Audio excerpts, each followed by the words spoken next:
ज्ञान। दोस्तों, स्वागत है आपका हमारे चैनल फार्मेसी ज्ञान में। और आज चलिए बात करते हैं हम pharmacovigilance B pharm 8 semester के इलेक्टिव सब्जेक्ट में। जी हाँ दोस्तों, पिछली क्लास में आपने इंट्रोडक्शन पढ़ा था फार्माको विजिलेंस में, जो कि आप लोगों ने काफ़ी अच्छे से देख लिया होगा। अगर आपने अभी तक नहीं देखा है तो पिछली वीडियो को देखिए और फिर इस वीडियो को देखिए, तभी आपको अच्छे से समझ में आएगा। तो दोस्तों, आज के वीडियो में हम जानेंगे स्कोप ऑफ फार्माको विजिलेंस। तो दोस्तों, हम लोग पहले क्लास में पढ़ा था इंट्रोडक्शन के टाइम में कि फार्माकोविजिलेंस क्या होते हैं, जिसका डिफिनेशन काफ़ी अच्छे से मैंने इजी वे में बताया था। तो पहला टॉपिक है फार्माकोविजिलेंस। इसके बाद इसको हम लोग इसलिए पढ़ेंगे क्योंकि हम इसको पढ़ने के बाद क्या क्या कर सकते हैं, किस किस क्षेत्र में हमें जॉब मिल सकती हैं, ठीक है। और दूसरा टॉपिक हमारा product of covered by pharmacovigilance, PV means pharmacovigilance, ठीक है। जिसकी स्टडी और रिसर्च होते हैं, प्रोडक्ट कौन कौन से इसके अंदर आते हैं, ठीक है। तो इन दोनों क्लासिफिकेशन में हम यही पढ़ेंगे। इसको फार्माकोविजिलेंस में पढ़ेंगे हम। इसको पढ़ने के बाद, स्टडी करने के बाद किस किस क्षेत्र में हम जॉब कर सकते हैं। और product of covered by pharmacovigilance मतलब इसमें हम किसी भी प्रोडक्ट के बारे में जान सकते हैं, उसके बारे में रिसर्च कर सकते हैं और उसके बारे में स्टडी कर सकते हैं। तो पहले डिस्कस करते हैं स्कोप ऑफ फार्माकोविजिलेंस। तो पहले इसे डिफ़ाइन करेंगे, जो कि जैसे पहले क्लास में आप बताया था कि आपका ये देखिए एक है एडीआर, एडवर्स ड्रग रिएक्शन, ठीक है दोस्तों। एडवर्स ड्रग रिएक्शन एक ऐसी दवा है जो साइड इफ़ेक्ट या फिर अनवांटेड इफ़ेक्ट को शो करती है एक्शन के अलावा। कोई आप मेडिसिन खाते हो, उसका जो साइड इफ़ेक्ट होगा, उसका जो अनवांटेड इफ़ेक्ट होगा, वो हमारे बॉडी में शो करेगा। एक्शन तो देगा ही, साथ में डिसएडवांटेज भी मिलेंगे आपको।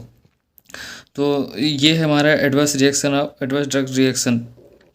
फार्माकोविजिलेंस की टीम एडवर्स रिएक्शन इफेक्ट का पता करती है और हमारे कंपनी को बताती है। फिर कंपनी हमें नोट करके दवा के, जैसे कि आप कोई भी दवा लेते हो, दवा के पीछे आपने हमेशा पढ़ा होगा कि इस दवाई में ये प्रॉब्लम है, आपको काज करेगा। तो आप वो कैसे होता है, वो फार्माकोविजिलेंस की एक टीम आती है, टीम नाम से कंपनी को बताएगी कि कंपनी वालों को बताते हैं कि देखिए ये दवा हमने सर्वे किया है, सर्वे में पता चला कि इस दवा को खाने से ये प्रॉब्लम ज़्यादा काज कर रही है। तो वो कंपनी के लोग उस दवा के पीछे लिख देते हैं कि इसके साइड इफ़ेक्ट्स हैं, तो आप कृपया इसे ध्यान इस्तेमाल करें, तो सावधानीपूर्वक करें, ठीक है दोस्तों। अब दूसरा बात करने से पहले हम इसकी डिफिनेशन क्लियर कर लेते हैं। तो इसकी डिफिनेशन मैं आपको दिखा देता हूँ दोस्तों। ये रही उसकी डिफिनेशन एडवर्स ड्रग रिएक्शन की।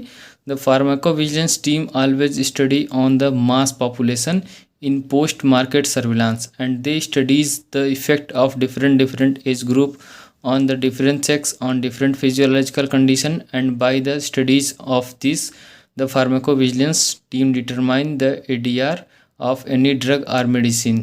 दोस्तों, जो मैंने पिछले अभी थोड़ी देर पहले बताया आपको, वो सारी चीज़ें बस उसे इंग्लिश में कन्वर्ट कर दी गई हैं। बस उसे मैंने एक इजी वे में आपको डिफिनीसन दिया है, बाकी सारी बातें वही हैं जो अभी मैंने थोड़ी देर पहले आपको बताया है।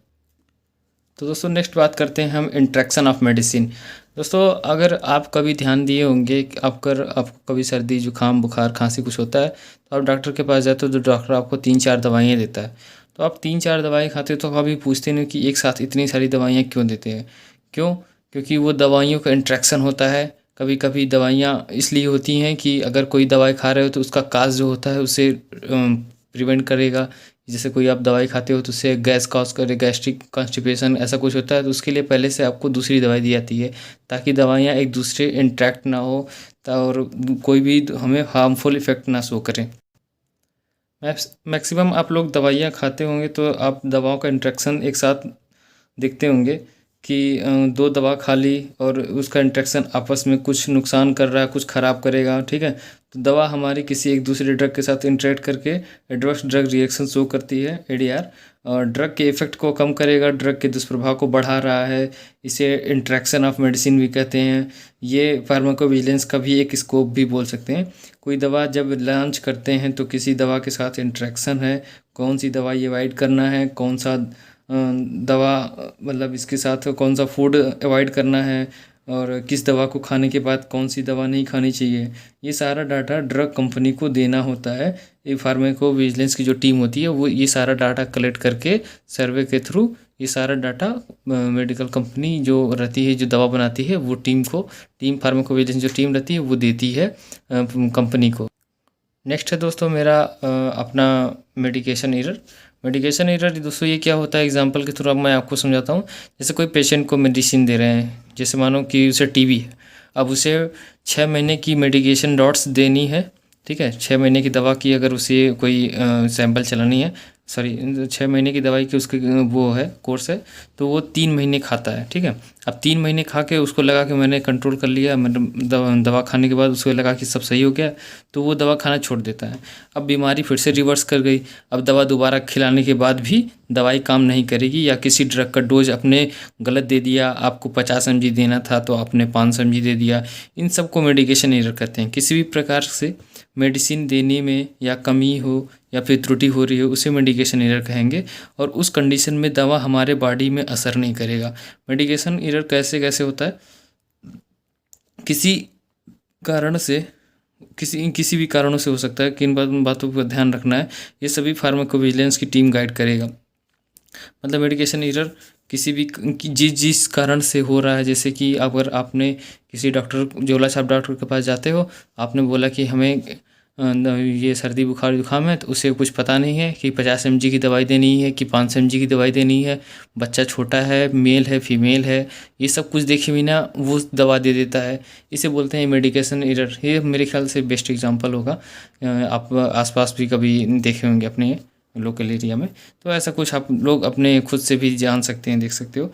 नेक्स्ट बात करते हैं सब स्टैंडर्ड मेडिसिन। बहुत सी दवाइयाँ मार्केट में जो नकली दवाइयाँ बनने लगती हैं, बहुत सी दवाइयाँ मार्केट में सेम, जैसे पैरासीटामोल की दवाई है तो इसकी बहुत सारी ब्रांड है, जैसे डोलो है, सोमो है, क्रोसिन है, ऐसी बहुत सी कंपनी है जो नकली माल बना के बेचते हैं। जैसे कोई कंपनी है पैरासीटामोल बना के कंपनी लॉन्च की, ठीक है, पैराटेक नाम की कोई कंपनी लॉन्च की और उसने नई ड्रग बनाई, ठीक है।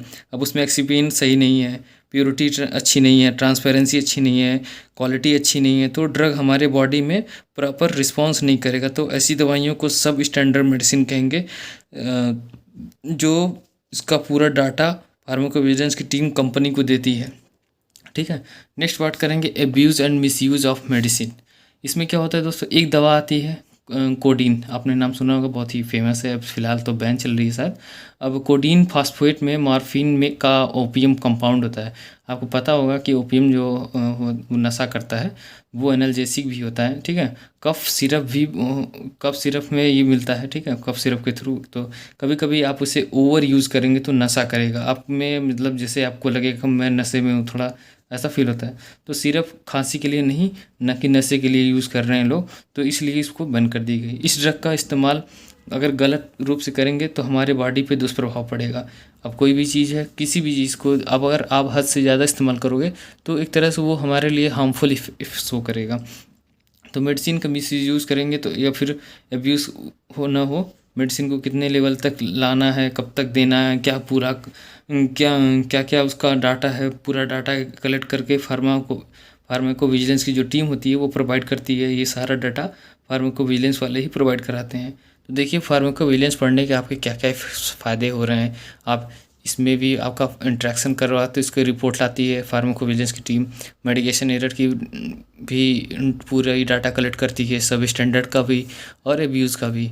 नेक्स्ट बात करेंगे लैक ऑफ एफिकेसी। बहुत सी दवाइयों का असर कम देखा जाता है सब मेडिकेशन में, जैसे कि कुछ दवाइयाँ किसी व्यक्ति को दिया, उसे बहुत फ़ायदा किया, और कुछ दवा दूसरे को दिया तो काम ही नहीं किया। किसी बुजुर्ग को दिया, उससे काम किया, लेकिन बच्चे को दिया तो काम ही नहीं किया। जवान को असर करेगा तो बुजुर्ग को नहीं कर रहा है, महिला को किया तो पुरुष को नहीं कर रहा है। ये सारे फिजियोलॉजिकल फैक्टर्स हैं जिससे मेडिकेशन की एफिकेसी इफ़ेक्ट करती है। तो किसी पेशेंट पे कैसे असर करेगा, कैसे नहीं करेगा, बॉडी फैट कंटेंट क्या है, टोटल बॉडी वाटर कितना है, ये सारा डाटा एनालिसिस कौन करेगा, फार्माकोविजिलेंस की टीम करेगी। ठीक है दोस्तों, मेरे ख्याल से थोड़ी वीडियो लंबी हो रही है तो मैं थोड़ा यहाँ पे वीडियो क्लास आज थोड़ा जल्दी ख़त्म करूँगा। इस टाइम रात के 10 बज रहे हैं तो मैं सोच रहा हूँ वीडियो को रोक दिया जाए, और नेक्स्ट क्लास में product of covered by pharmacovigilance पे डिस्कस करेंगे। तो जल्दी लेते हैं एक नए लेक्चर, तब तक के लिए बाय बाय, टेक केयर।